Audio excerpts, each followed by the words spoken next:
Well, hello and welcome back. Um, Today we're going to be reading an analysis of personal stress. This was an assignment I did toward the end of Psychology 1101. Um, so it's based off of the Social Readjustment Rating Scale by Holmes and Rahe. Basically, what you do is you go in and answer approximately 45 questions. Doesn't take long at all. And then it will tell you how stressed out you are. So, yeah, let's see what the report says. So, analysis of personal stress. I scored 207 on the Social Readjustment Rating Scale by Holmes and Rahe, which states that I have a moderate to high chance of becoming ill soon. Secondly, or number two, recently, I should state this. All of these numbers, they are responding to questions that we were given, and this is just me answering those questions. So let me just go ahead. So it won't read, it may read a little funny. If I would have had any foresight, I would have included the questions on here, but that is, I no longer have access to that assignment. So at any rate, we'll just keep going on.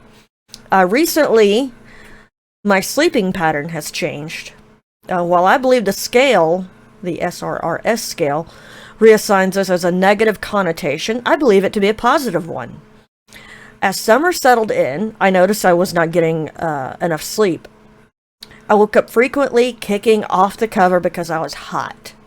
In the morning, I woke up feeling tired, and this was quite aggravating and stressful because, I have schoolwork to do now, along with other day-to-day activities.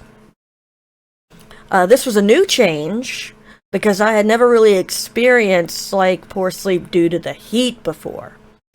Because we have central air and heating, and that's always been enough, So it was quite new, quite significant, and I did not like it. My sleep preference is the coldest room possible. I sleep so good, and that's actually, it shows that people do tend to sleep better in cold, dark areas. Anyway, let's see, this was a new change because I'd never experienced poor sleep due to the summer heat before. This led me to purchase something called a bed jet. If you don't know what a bed jet is, it's a really cool thing. It's a box about like that big. Basically, I think what it is just a little air conditioner. It's like a little air conditioning unit, but it pipes cold hair. Cold hair? Oh, I've got cold hair, y'all. It pipes cold air, through this, pipe thing, and it goes like between your sheets and your bed cover. It's so nice. Like if you struggle with a hot bedroom, is one of the best purchases I ever made, y'all. It's so great. Look it up. It's on Amazon. Bedjet. But led me to purchase a bedjet. A bedjet blows hotter. It also blows hot air. I don't foresee myself ever using that feature of it, but at any rate, a bedjet blows hot or cold air under your cover at night, depending on how you want it to be configured. This change has proven to be an overwhelming success, leading to better quality sleep. I feel refreshed and energized more than I did before I had purchased the bedjet. So number 3, lack of sleep is a significant problem millions of Americans face on a daily basis. It can lead to agitation and frustration, and certainly contributes to additional stress. My stress levels were increased due to not getting an adequate amount of good sleep. I was getting headaches, which I very rarely get a headache. I'm not one to take to a headache. I just don't get them very often.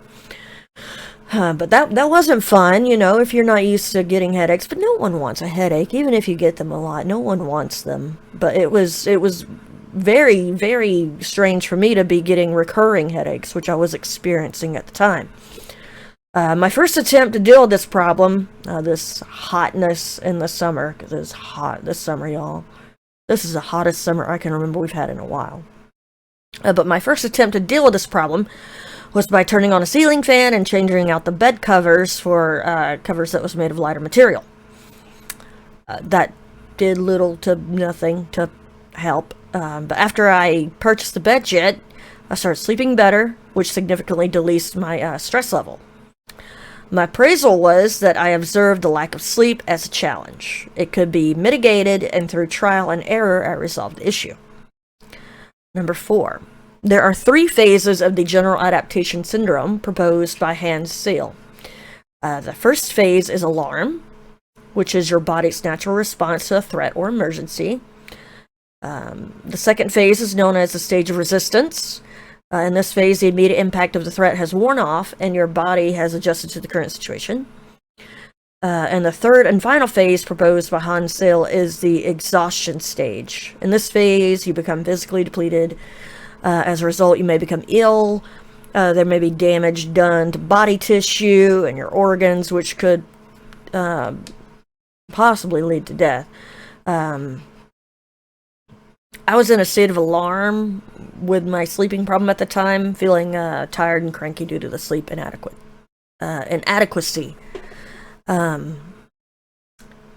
So this is just a thing that we all go through. Like, say for example, you walk out your front door and a snake. Ugh! Your first response is like, it's a snake. Your body goes into fight or flight mode, and you know your body releases all these hormones and whatnot to try to, help you decide what do you need to do because there's a snake on your doorstep and it's freaking you out a little bit. So you get that first shock, that's the first phase. That's the alarm phase. And then the second response is, okay, there's a snake there. Now I'm assessing it. That shock has worn off a little bit, but now I'm assessing, what do? I've got a snake at my front door. What do? Do I go get a gun and shoot it? Or do I slam the door in the snake's face and hope it goes away? So that's the second response in the general adaptation syndrome. That's the stage of resistance, and that's also where you are appraising it, deciding what to do about this situation. And then the third and final phase is when you're so stressed out beyond comprehension that you're just exhausted. You can't take no more. You feel like just falling down. You are so stressed to the point to where there's nothing else you can do. You've done all you can do, and your body is just saying, you're done, boo-boo. You are shutting down. It's quitting time for you. So, that's just a general description of the general adaptation syndrome. Let's see, number 5. So this question pertained to what kind of stress have you dealt with in your life. So, I have dealt with my fair share of stress in life, as we all have. My father passed away in 2006 after a prolonged battle with a severe form of Alzheimer's. He was only 59 when he passed away, and he had it for about 10 years. So really, from about 48 to 49, he had Alzheimer's, and yeah, it was so sad because my dad was the sharpest knife in the drawer, and to see him slowly, fade and dull over 10 years was quite heartbreaking. But that was in 2006. I would have been 22 years old. So I lost my father what I consider to be at a young age. So losing my father at such an early age did have a ripple effect still felt in my life today. Traumatic events are described in chapter 14, section 14.2 in the psychology textbook, which depicts severe events such as terror attacks, sexual assault, and child abuse as a chronic or severe stressor. Or no, I think that would be severe stressor. And then a chronic stressor is like what I was experiencing with my dad having Alzheimer's over the 10 years. So when you're stressed, your body does go through a lot of physiological changes, and if prolonged or severe, it can weaken your immune system and increase your susceptibility to illness. So if you've ever realized that, work or family or car, any kind of thing that there's a week you've just been really, really stressed out. You've been so stressed out. And then the week following that, you notice you've developed a cold. That is very common because as you are stressed, the over a prolonged period of time of being under an acute amount of stress, your body is constantly releasing these hormones like norepinephrine and cortisol, which in short bursts are very good, but in a long run, so if you're just constantly stressed and your body's just constantly pumping these hormones into your bloodstream, it can have a reverse effect. It suppresses your immune system, makes you more susceptible to becoming sick, and that's why it is very common to come down with the sniffles or some kind of little cold after a period of being under high stress situations. But yeah, so when you are stressed, your body undergoes a series of physiological challenges.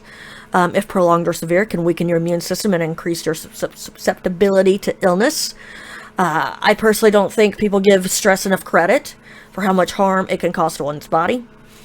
Stress causes the body to release stress hormones like cortisol and adrenaline and epinephrine. Maybe it isn't epinephrine, maybe it's adrenaline. Overproducing these hormones suppresses the immune system, making it easier for viruses and bacteria to invade the body. Stress can induce gastrointestinal issues, leading to stomach aches, diarrhea, constipation, none of that stuff no one likes to talk about. We all deal with it from time to time. Stress causes its worst damage, however, on the cardiovascular system, contributing to high blood pressure and heart disease. Now, I personally have high blood pressure, but I don't necessarily contribute it to stress because, so every family has its curse. Cancer, Parkinson's, whatever, My family curse is heart disease. It is hereditary. It runs through my family like the plague. My great-grandmother died of a heart attack. My grandmother passed away from a heart attack, and I just got back from taking my mother to go see her cardiologist. And she's actually going to have a procedure next week, a heart cath. So that's not necessarily a sign of we're under so much stress that it's causing all of these cardiac issues. No, that's more due to our lineage. It is inherited. It's an unfortunate thing, but hey, we all have our crosses to bear. Knock on wood, cancer doesn't really run in my family. I know cancer is another one that it runs in families, and it too can cause a massive amount of stress, as can dealing with heart issues. So I know I will be probably under a bit of stress when my mother goes for her procedure, but she's with a very good doctor, I must say, and I have full faith in him. Anyways, carrying on. There are several positive ways to help regulate stress. Problem-focused coping is attempting to manage or change the problem that is causing the stress. For example, if you're feeling overwhelmed at the end of the semester, take several small breaks to help reduce the amount of stress you're experiencing. My preferred method of dealing with stress is social support. It's a great way to confront your stress head on by talking it out with your families or your friends. I talk to my mom daily, and in anything that's bothering us in our lives, we talk about it. And I do the same with several friends. I'm like, I'm sure some of you are watching this video, And then, in conclusion, we flipped the script, and the final question was, how did we feel about this exam? What is our opinion of the SRRS stress rating scale? And I didn't hold back. Before I read the written down answer, I think this is a bunch of hogwash. I don't think you can diagnose someone's level of stress in a quick 1 minute 45 questionnaire. You just can't do it. So I did not particularly care about this assignment, and I let my instructor know in this final bit of writing. So happiness is subjective. My cousin, who is a preacher, says happiness is a choice, and I fully buy into that concept. Taking time to step back, pause, and reflect on your current state allows you to look for the good and to be grateful for it. It also allows you to acknowledge any current struggles or conflicts. According to the text, happiness may incorporate, quote-unquote, contributing to the greater good. I've always considered the greater good analogy a bunch of bullcrap. It's self-serving, hiding under a thin veil of humanity. I've never bought into the for the greater good bullcrap. And anytime you ever see it portrayed in media, in movies and whatnot, usually it's a bad thing. Like, I can recall, like, in the Harry Potter world, going on, I believe it's in the Fantastic Beasts, but Voldemort kind of did it too, where, you know, it's all for the greater good. And even Dumbledore, you know, Dumbledore marching Harry up through as a sacrificial lamb is for the greater good. It's a bunch of bulk, if you ask me. I don't buy into the greater good stuff. Happiness and stress are closely interconnected and complex. Choosing to be happy can protect against the adverse side effects of stress, where stress diminishes happiness. It's a fact. My biggest takeaway, however, from this assignment is that I am grateful for people with a healthy skepticism, such as myself. The Social Readjustment Rating Scale by Holmes and Rahe, known as the SRRS, has been criticized for its assumption that, quote, undesirable life events are no more stressful than desirable ones, end quote. Nor does it consider, quote, the respondents' appraisals of life, end quote. I consider myself to be a low-stress, laid-back type of person, and I believe my friends and family would concur with that assessment. Upon doing this assessment, I was in a good mood before I started, and doing the test made me somewhat stressed and agitated. I'm not going to lie. So I do not agree with or acknowledge the SRRS assessment of myself. I did not find the SRRS informative. I find the SRRS to be superficial, lacking depth and complexity. An individual's stress level cannot be diagnosed and summarized in a 45-question survey that takes a minute to complete. The SRRS should be omitted from this curriculum. While this assignment comes from a place, while I believe this assignment comes from a place of good intention, I am concerned about the effect it may have on the students. If someone has experienced major trauma in their life, this assignment could potentially bring past mental and emotional damage, to the forefront. Asking to recall a past stressful event could act as a trigger that could potentially send one spiraling down into the depths of depression and despair. Assessing one's stress level and learning how to deal with stress in a positive way is important and vital to be a good, well-rounded, to receiving a good, well-rounded college education, but also being a good, well-rounded individual. But I believe there are better methods and assignments to educate and inform students on stress instead of using the Holmes and Rahe Social Readjustment Rating Scale. So that is my assessment of this assignment. You can take the test. It's free. I think if you just Google SRRS test, you can go take it. Like I said, I think it's a bunch of hogwash. It's a bunch of baloney, because it didn't take into factors such as, like, for example, it considered Christmas as a negative stressor. I don't think there are very many of us that would consider Christmas a negative stressor. Usually that's, a great time for the most part. And other things like that. There were some positive, things in that test where if you answered, to a yes, I've went to a wedding within the past year, it considers that a stressful event. While it may be stressful, it's eustress, which is the good stress. It's that euphoric stress that comes with happiness and being excited and whatnot. But so I did not enjoy this test. If you take the SRRS assessment, leave me a comment down below. Let me know what is said about you and if you agree or disagree. So that's going to do it today. Hope you enjoyed the video, and we'll see you next time.